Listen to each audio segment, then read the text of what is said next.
ಈ ಲೋಕಸಭಾ ಚುನಾವಣೆಗೆ ಮೊದಲು ಕಾಣಿಸುತ್ತಿರುವುದು ಆರಂಭದಲ್ಲಿ INDIA ಕೂಟವೇ ಮಿರಿಮಿರಿ ಮಿಂಚುತ್ತಿದೆ ಅನ್ನಿಸ್ತಾ ಇತ್ತು. ಈಗ ಅದಾದ ಮೇಲೆ ಅದೇನೋ ಒಂಥರ ಅಮಾವಾಸ್ಯೆ ಗ್ರಹಣ ಬಂದು ಬಡದಂಗೆ BJP ಕಡೆಗೆಲ್ಲ ಕಂಡುಕೊಂಡವರೆಲ್ಲ ಓಡೋಗ್ತಿದ್ದಾರೆ. ಅದೇನು ಗೆಲ್ತಾರೆ ಅನ್ನೋ ಇದು ಕೊಡೋಗ್ತಿದ್ದಾರೋ ಅದೇನೋ ಗೊತ್ತಿಲ್ಲ ನನಗೆ. ಅಲ್ಟಿಮೇಟ್ಲಿ ಜನ ತೀರ್ಮಾನ ಮಾಡಬೇಕೆಲ್ಲನೂ. ಭಾಳ ದೀರ್ಘಕಾಲದ ಹಿಂದೆ ಒಬ್ರಿಗೊಬ್ರಿಗೆ ಬಡದಾಡ್ಕೊಂಡ್ರು. ಈಗ ಒಡಿಶಾದಲ್ಲಿ BJP ಜೊತೆ ಹೊಂದಾಣಿಕೆ ಮಾಡಿಕೊಳ್ಳಲು ಬಿಜು ಜನತಾ ದಳ NDA ಜೊತೆ ಸೇರ್ಕೊಳ್ಳೋಕೆ ತೀರ್ಮಾನ ಮಾಡ್ಕೊಂಡಂಗೆ ಕಾಣಿಸ್ತಿದೆ. ಇಬ್ಬರೂ ನೋಡಬೇಡ 15 ವರ್ಷದಿಂದ ಇದ್ದರು ಅವರು NDAನಲ್ಲಿ. ಅದಾದ್ಮೇಲೆ ಅವರು ಇರಲಿಲ್ಲ. INDIA ಜೊತೆಗೂ ಗ್ಯಾಪ್ ಇಟ್ಕೊಂಡಿದ್ರು. ಅವರೇ NDA ಜೊತೆ ಯಾವತ್ತೂ ಹೋಗಿಲ್ಲ. ಆದರೆ ಅವ್ರು BJDನವ್ರದ್ದು ಭಾಳ ಅದ್ಭುತ ಅಂತಂದರೆ ಅವ್ರು ಯಾವತ್ತೂ ಕೇಂದ್ರ ಸರ್ಕಾರನ ಅಪೋಸ್ ಮಾಡ್ಕೊಂಡು ಪಾರ್ಲಿಮೆಂಟಲ್ಲಿ ಕೂತೂ ಇರಲಿಲ್ಲ. ಬೇಕಾದಾಗ ಅವ್ರಿಗೆ ಏನು ಸಪೋರ್ಟ್ ಬೇಕೋ ಅದನ್ನು ಕೊಟ್ಟಿದ್ರು ಅವರು. ಹಾಗಾಗಿ ಇವಾಗ ಫಾರ್ಮಲಿ ಒಂದಾಗೋ ಲಕ್ಷಣ ಇದ್ದಂಗೆ ಇದೆ. ಹಾಗಾಗಿ ಅದು ಏನಾಗುತ್ತೆ, ಕಾಂಗ್ರೆಸ್ನವ್ರು 2 ನಾಣ್ಯದ ಒಂದೇ ಮುಖಗಳು ಅಂತ ಅವರು ಟೀಕೆ ಮಾಡ್ತಿದ್ದಾರೆ. That's okay. 2 ನಾಣ್ಯದ ಒಂದೇ ಮುಖನೋ ಒಂದೇ ನಾಣ್ಯನೋ ಏನೋ ಒಟ್ಟಲ್ಲಿಗೆ ಅವರು ಹಾಗೆ ಆಗ್ತಾರೆ. ಅದಕ್ಕೆ INDIAನವರು LJP ರಾಮ್ ವಿಲಾಸ್ ಪಾಸ್ವಾನ್ ಪಾರ್ಟಿ ಅದನ್ನು ಎಳೆದ್ಬಿಡೋಣ ಬಿಹಾರಲ್ಲಿ ಅಂತ ಓಡಾಡ್ತಿದ್ದಾರಂತೆ. ಅವ್ರು ಎಳ್ಕೋಬೋದೇನೋ. ಬಟ್ INDIA ಎಳೆಯೋದು ಕಡಿಮೆ ಇದೆ, ಇವು ಸ್ವಲ್ಪ ಎಳೆಯೋದು ಜಾಸ್ತಿ ಇದೆ ಈ ಕಡೆ ಅಲ್ವಾ? ಯಾಕೆ ಅಂದರೆ ಕೇರಳದಲ್ಲಿ ಕರುಣಾಕರನ್ ಮುಖ್ಯಮಂತ್ರಿ ಆಗಿದ್ದರು. ಕರುಣಾಕರನ್ ಇಂದಿರಾ ಗಾಂಧಿಯ ಪರಮಾಪ್ತರಲ್ಲೊಬ್ಬರು ಕರುಣಾಕರನ್. ಆ ಕಾಲದಲ್ಲಿ ಕರುಣಾಕರನ್ ಅಂದರೆ ಅವ್ರ ಮಗಳು ಪದ್ಮಜ ಇವತ್ತು BJP ಸೇರ್ಬಿಟ್ಟಿದ್ದಾರೆ ಕೇರಳದಲ್ಲಿ. ಹಾಗಾಗಿ ಯಾರು ಎಲ್ಲಿ ಹೋಗ್ತಾರೋ ಎಲ್ಲಿ ಬರ್ತಾರೋ ಗೊತ್ತಾಗ್ತಾ ಇಲ್ಲಪ್ಪ. ನಾವು ಮಾತ್ರ ಇಲ್ಲೇ ಇರ್ತೀವಿ. ಎಸ್. ಇನ್ನು ಲೋಕಸಭಾ ಚುನಾವಣೆ ಘೋಷಣೆಗೆ ಮುನ್ನ ದೇಶದ ವಿವಿಧ ರಾಜ್ಯಗಳಲ್ಲಿ ಬಿರುಗಾಳಿಯಂತೆ ಓಡಾಟವನ್ನು ನಡೆಸ್ತಾ ಇದ್ದಾರೆ ಪ್ರಧಾನಿ ನರೇಂದ್ರ ಮೋದಿ ಅವರು. ಇವತ್ತು ಕಣಿವೆನಾಡಿಗೆ ಭೇಟಿ ಕೊಟ್ಟರು. ಸಾವಿರಾರು ಕೋಟಿ ವೆಚ್ಚದ ಅಭಿವೃದ್ಧಿ ಯೋಜನೆಗಳಿಗೆ ಚಾಲನೆ ಕೊಟ್ಟರು. ಈ ವೇಳೆ ಬೃಹತ್ ರ್ಯಾಲಿ ಉದ್ದೇಶಿಸಿ ಮಾತನಾಡಿದ ಮೋದಿ ಆರ್ಟಿಕಲ್ 370 ವಿಚಾರದಲ್ಲಿ ಕಾಂಗ್ರೆಸ್ ಇಡೀ ದೇಶದ ದಾರಿ ತಪ್ಪಿಸ್ತಾ ಇದೆ ಅಂತ ಆಪಾದಿಸಿದರು. ಈ ಮಧ್ಯೆ ಮೋದಿ ರ್ಯಾಲಿಯಲ್ಲಿ ಪಾಲ್ಗೊಳ್ಳದಂತೆ ಕಾಶ್ಮೀರದ ಮಂದಿಗೆ ವಿದೇಶಗಳಿಂದ ಬೆದರಿಕೆ ಕರೆಗಳು ಬಂದಿವೆಯಂತೆ. ಆದರೂ ಕೂಡ ಜನ ಡೋಂಟ್ ಕೇರ್ ಅಂದಿದ್ದಾರೆ. ಇನ್ನು ಈ ಮಧ್ಯೆ PDP ಮುಫ್ತಿ ಮತ್ತು ನ್ಯಾಷನಲ್ ಕಾನ್ಫರೆನ್ಸ್ನ ಒಮರ್ ಅಬ್ದುಲ್ಲಾ ಮಾತ್ರ ಇದಕ್ಕೆ ಉಲ್ಟಾ ಹೇಳಿಕೆ ಕೊಟ್ಟಿದ್ದಾರೆ. ಕಾಶ್ಮೀರದ ಜನರನ್ನ ಹೆದರಿಸಿ ಮೋದಿ ಕಾರ್ಯಕ್ರಮಕ್ಕೆ ಸೇರಿಸಲಾಗಿದೆ. ಸರ್ಕಾರಿ ಉದ್ಯೋಗಿಗಳಿಗೆ ಕಡ್ಡಾಯವಾಗಿ ಬರಬೇಕು ಅಂತ ಆದೇಶಿಸಿ ಅವರನ್ನ ಬಸ್ಗಳಲ್ಲಿ ಮೋದಿ ಕಾರ್ಯಕ್ರಮಕ್ಕೆ ಕರೆತರಲಾಗಿದೆ ಅಂತ ಆರೋಪ ಮಾಡಿದ್ದಾರೆ. ತಮ್ಮ ಆರೋಪಕ್ಕೆ ಪೂರಕ ಎಂಬಂತೆ ವಿಡಿಯೋ ಕೂಡ ಬಿಟ್ಟಿದ್ದಾರೆ. ಆದರೆ ಈ ಆರೋಪಗಳೆಲ್ಲ ಸುಳ್ಳು ಅಂತ BJP ಹೇಳಿದೆ. ವಿಕಸಿತ್ ಭಾರತ್ ಯೋಜನೆಯ ಫಲಾನುಭವಿ ಶ್ರೀನಗರದ ನಜೀಮ್ ಜೊತೆ ಮೋದಿ ಸೆಲ್ಫಿ ತೆಗೆದುಕೊಂಡಿದ್ದಾರೆ. ಬಸ್ಸಲ್ಲಿ ಕರ್ಕೊಂಬರೋದೇ ಸರ್ಕಾರಿ ನೌಕರನ್ನು ಕರ್ಕೊಂಬಂದಿದ್ದಾರೆ ಅನ್ನೋದಾದ್ರೆ ಬಲವಂತವಾಗಿ ಅಯ್ಯೋ, ನಮ್ಮ ಬೆಂಗಳೂರು ಪ್ಯಾಲೇಸ್ ಗ್ರೌಂಡ್ ಫಾರೂಕ್ ಅಬ್ದುಲ್ಲಾ ಮಗನ್ ಕರ್ಕೊಂಬರಪ್ಪ. ಅದು ಎಷ್ಟು ಬಸ್ ಬೇಕಾದ್ರೆ ತೋರಿಸ್ತೀನಿ. ಅವ್ರಿಗೆ ಗೊತ್ತೇ ಇಲ್ಲ ಅನ್ಸುತ್ತೆ. ಅವ್ರಿಗೆ ಐಡಿಯಾನೇ ಇಲ್ಲ ಬಸ್ ಕರ್ಕೊಂಬರದಂಗೆ. ಸರಿ ಇಲ್ಲ, ಅವ್ರನ್ನ ಸ್ವಲ್ಪ ಇಲ್ಲಿ ಕರೆಸಿ ಇದನ್ನು ಕೊಡೋಣ, ಟ್ರೈನಿಂಗ್ ಕೊಡೋಣ ಅವ್ರಿಗೆ. ಜನರನ್ನು ಕರ್ಸೋದೇ ಹೇಗೆ ಅದೇನೋ ಗೊತ್ತಿಲ್ಲ ನನಗೆ. ಬಟ್ ಟ್ರಮಂಡಸ್ ಪೀಪಲ್ ಇವತ್ತಲ್ಲಿ ಸೇರಿದ್ದಾರೆ ಕಾಶ್ಮೀರಲ್ಲಿ. ಅದರಿಂದ ಏನಾಗತ್ತೋ BJPಗೋ ಬಿಡುತ್ತೋ ನನಗೆ ಗೊತ್ತಿಲ್ಲ ಅದು ಯಾತಕ್ಕೆ ಅಂತ. ಬಟ್ ಜನ ಸೇರಿದ್ದಾರೆ. ಎರಡನೇದು ಆರ್ಟಿಕಲ್ 370 ಆದಮೇಲೆ ಪ್ರೈಮ್ ಮಿನಿಸ್ಟರ್ ಕಾಶ್ಮೀರಕ್ಕೆ ಹೋಗುತ್ತಿರೋದು. ಶ್ರೀನಗರ ಅಲ್ಲ, ಲಡಾಖ್ ಅಲ್ಲ, ಕಾಶ್ಮೀರದ ಕಣಿವೆ ಒಳಕ್ಕೆ ಹೋಗ್ತಾ ಇರೋದು ಇದೇ ಮೊದಲು. 15 ವರ್ಷದ ಹಿಂದೆ ಮನಮೋಹನ್ ಸಿಂಹರು ಪ್ರಧಾನಮಂತ್ರಿ ಆಗಿದ್ದಾಗಲೂ 10 ವರ್ಷದ ಹಿಂದೆ ಕಾಶ್ಮೀರದ ಕಣಿವೆ ಒಳಕ್ಕೆ ಹೋಗೋದಾದರೆ ಇಂಟರ್ನೆಟ್ ಬಂದಾಗ್ತಿತ್ತು. ಇವತ್ತು ಅದೇ ಇಂಟರ್ನೆಟ್ ಅಲ್ಲಿ ಫುಲ್ ಮೋದಿ ಮೇಲೆ ಟ್ರೆಂಡಿಂಗು. ಅವ್ರದ್ದು ಫೋಟೋ, ಅವ್ರದ್ದು ವಿಡಿಯೋಗಳು. ಸೊ ಮೋದಿ ಪಿಚ್ ಏನು? ನಿಮ್ಗೆ ಅನ್ಯಾಯ ಆಗಿದೆ. 370 ಅಲ್ಲ, ಪ್ರಗತಿಯ ಅನ್ಯಾಯವಾಗಿದೆ, ನಾನು ಅದನ್ನು ಸರಿಪಡಿಸ್ತೀನಿ. ಅದಕ್ಕೊಂದಿಷ್ಟು ಯೋಜನೆಗಳನ್ನೇನೋ ಅಲ್ಲಿ ಮಾಡಿದ್ದಾರೆ. ಬಟ್ ಅದೆಲ್ಲ ರಾಜಕೀಯವಾಗಿ ಫಲ ಕೊಡುತ್ತೋ ಇಲ್ವೋ ಐ ಹ್ಯಾವ್ ನೋ ಐಡಿಯಾ. ಗೊತ್ತಿಲ್ಲ. ಬದಲಾವಣೆ ಅಂತೂ ಆಗಿದೆ, ನೋಡೋಣ. ಗೊತ್ತಿಲ್ಲ ಆಗಿದೆಯಾ ಆಗಿಲ್ವಾ ಅಂತ. ಸರಿ, ಈಗ ರಾಮೇಶ್ವರಂ ಕೆಫೆ ಸ್ಫೋಟದ ಮುಂದಿನ ಭಾಗ. ಚಲನವಲನ ಅವನದ್ದು ಸಿಕ್ಕಿದೆ. ಒಂದಷ್ಟು ತನಿಖಾಧಿಕಾರಿಗಳು ನಡೆಸಿದ್ದಾರೆ. ಆ ಬಾಂಬ್ ಇದ್ದ ಬ್ಯಾಗ್ ಇರಿಸಿದ್ದ ಅವನು ಹಲವು ಬಸ್ ಬದಲಿಸಿ ಹೂಡಿಯಲ್ಲಿ ಇಳಿದಿದ್ದಂತೆ. ಆಮೇಲೆ ಅದೊಂದು ಸಮೀಪದ ಪ್ರಾರ್ಥನಾ ಮಂದಿರಕ್ಕೆ ಹೋಗಿ ಬಟ್ಟೆ ಬದಲಾಯಿಸ್ಕೊಂಡು ಮೊದಲಿದ್ದ ಟೋಪಿ ತೆಗೆದು ಬೇರೆ ಟೋಪಿ ಹಾಕೊಂಡು ಬಂದಂತೆ.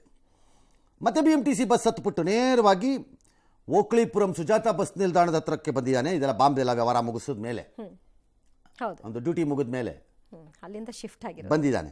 ಬಂದು ಬೀದರ್ಗೆ ಹೋಗೋ ಬಸ್ ಹತ್ತಿದ್ದಾನಂತೆ. KSRTC ಬಸ್ ರಾತ್ರಿ ಅಲ್ಲಿ ಯಾವಾಗಲೂ ಹತ್ತಿ ರಾತ್ರಿ ಹೋಗಿ ಬಳ್ಳಾರಿಯಲ್ಲಿ ಇಳಿದಿದ್ದಾನೆ.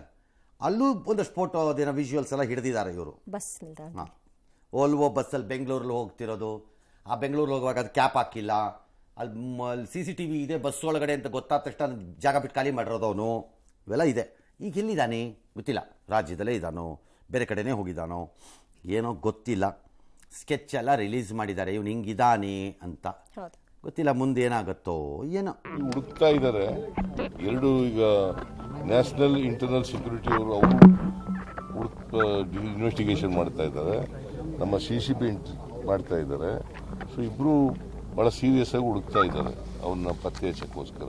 ಕೆಲವು ಸುಳುಗಳು ಸಿಕ್ಕಿದಾವೆ, ಅವೆಲ್ಲ ಹೇಳಕ್ಕಾಗಲ್ಲ. ಅವರನ್ನ ಟ್ರ್ಯಾಕ್ ಮಾಡ್ತಾ ಇದ್ದೀವಿ. ಕೆಲವು ಪಿಕ್ಚರ್ಸು ಅಲ್ಲಿ ಬೆಂಗಳೂರಲ್ಲೆಲ್ಲ ಸಿಕ್ಕಿದೆ, ಅದನ್ನ ಪರಿಶೀಲನೆ ಮಾಡಿ ಟ್ರ್ಯಾಕ್ ಮಾಡ್ತಾ ಇದ್ದಾರೆ. ನನಗನ್ಸುತ್ತೆ ಆದಷ್ಟು ಶೀಘ್ರವಾಗಿ ಭೇದಿಸ್ತೇವೆ ಅಂತ ವಿಶ್ವಾಸ ಇದೆ. ಆ ವ್ಯಕ್ತಿ ಸಿಗೋವರೆಗೂ ಕೂಡ ಸಂಘಟನೆಯಿಂದ ಮಾಡಿದ್ದಾರಾ ಅಥವಾ ಇಂಡಿವಿಜುವಲ್ ಆಗಿ ಮಾಡಿದ್ದಾರಾ ಅದನ್ನೇನು ಹೇಳಕ್ ಬರೋದಿಲ್ಲ. ನಿಜ, ಅದು ಹೇಳಕ್ಕೆ ತಕ್ಷಣಕ್ಕೆ ಕಷ್ಟ ಅದನ್ನು ಹೇಳೋದು. But there is one curiosity as a ಅಂಧಕಾಲದ ಒಬ್ಬ ಅಪರಾಧ ವಿಭಾಗದ ವರದಿ ಮಾಡ್ತಾ ಇದ್ದವನಾಗಿ ನನಗೆ ಇವನು ರಾಜ್ಯದವನಲ್ಲ ಅನ್ನೋದಾದರೆ, ಬೆಂಗಳೂರು ನಗರಕ್ಕೆ ಪರಿಚಿತನಲ್ಲ ಅನ್ನೋದಾದರೆ, ಇಷ್ಟೊಂದು ರೂಟ್ ಮ್ಯಾಪನ್ನು ಯಾವಾಗ ಮಾಡಿದ್ರು ಮತ್ತು ಯಾರು ಮಾಡಿದ್ರು? ಅವನೇ ಮಾಡಿದ್ನೋ ಯಾರಾದರೂ ಮಾಡಿದ್ರು? ಬಿಕಾಸ್ ಸುಜಾತ ಬೀದರ್ಗೆ ಹೋಗೋಕ್ಕೆ ಬಸ್ಸಿಗೆ ಓಕ್ಳಿಪುರಂನ ಸುಜಾತ ಬಸ್ ನಿಲ್ದಾಣದ ಹತ್ರಕ್ಕೆ ಬರಬೇಕಾಗಿಲ್ಲ, KSRTC ಬಸ್ ನಿಲ್ದಾಣಕ್ಕೆ ಹೋಗ್ಬೋದಿತ್ತು.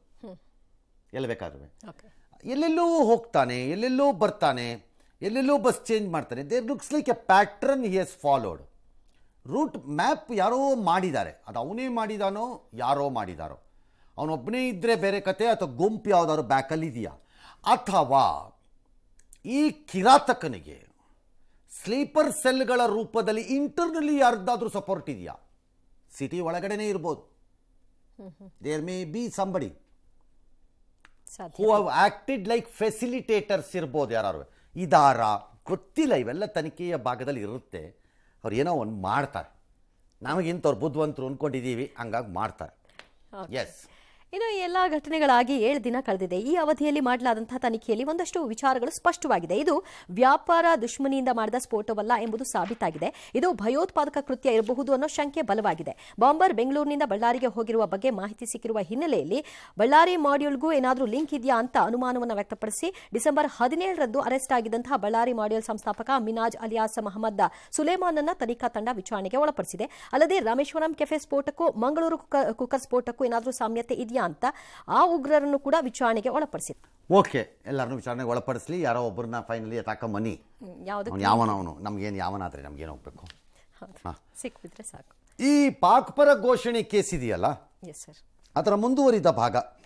ಇನ್ನೊಬ್ಬ ಪ್ರಮುಖ ಆರೋಪಿ ಮೊಹಮ್ಮದ್ ಶಫಿ ನಾಶಿಪುಡಿ ಅವ್ರನ್ನು ನ್ಯಾಯಾಲಯ ಕೋರ್ಟು ಜೈಲಿಗೆ ಕಳಿಸ್ಕೊಟ್ಟಿದೆ. ನ್ಯಾಯಾಂಗ ಬಂಧನದಲ್ಲಿ 1 ದಿನ ಪೊಲೀಸ್ ಕಸ್ಟಡಿ ಮುಗಿಯಿತಂತೆ, ಹಂಗೆ ಕಳಿಸ್ಕೊಟ್ಟಿದ್ದಾರೆ.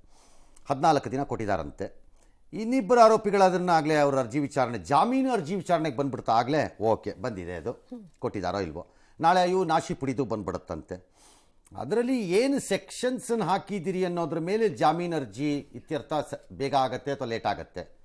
ಐ ಡೋಂಟ್ ಥಿಂಕ್ ಯಾರೋ ನನಗೆ ಆಫೀಸರ್ ಫೋನ್ ಮಾಡ್ತಿದ್ರು ಅದ್ರಲ್ಲಿ ಕಾನ್ಸ್ಪಿರಸಿ ಹಾಕ್ದಂಗೆ ಕಾಣಿಸ್ತಿಲ್ಲ ಅಂತ.